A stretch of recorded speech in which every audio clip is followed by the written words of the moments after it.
Joining us now is David Stockman. As most of you know, he's been on our newscast before. David Stockman was the budget director for the President of the United States, a fellow named Ronald Reagan, and he's good enough to join us now. He's all over the place, by the way. David Stockman's become kind of like a folk hero these days.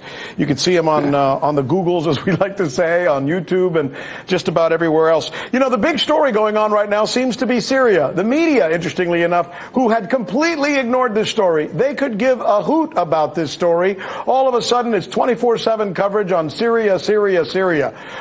What do you make of the Turks and the Kurds and the United States and Trump's new policy to create sanctions against Turkey, David? Well, I say bravo Trump on the first move of getting out of the middle of a conflict that we have no interest in between the Kurds and the Turks. I would call it the misfire that was heard around the world. And what I mean is the empire is not going to end. The forever wars are never going to stop unless people stop trusting Washington around the world, unless they stop heeding the call every time Washington calls an intervention or a meddling or a little war somewhere.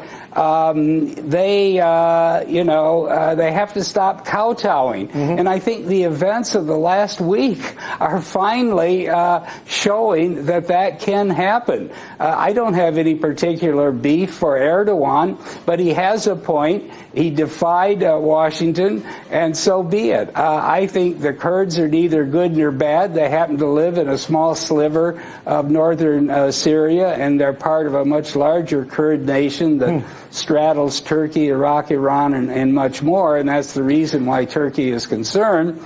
But, they would have made a deal long ago with Damascus, with Assad, to normalize the border and basically to disband their army, the SDF, and join the Syrian government army as long as they could get paid. They didn't need us there. This confrontation wouldn't have happened if Trump had been more successful in getting the hell out of there from day one.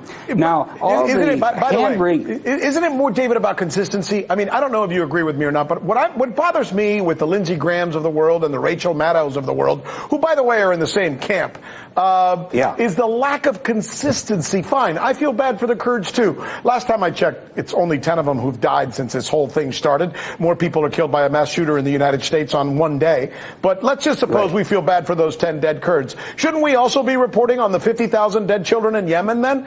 Shouldn't we also be reporting about what may be going on in the other 6 wars in the world? Or is it only now because you think it makes Trump look bad because Republicans are criticizing him? See, that's what I see. Yeah.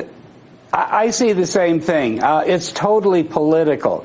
There isn't going to be any massacre. Now that the president has done the right thing and stood to the side, and he said, you guys can fight over the sand, and that really infuriated Washington, it's already clear that the Kurds have made their deal with Damascus. The Syrian government is moving into position. Russia is right in the background, ready to mediate a ceasefire and standstill, which I think is going to happen any day between the. Yes, good for them.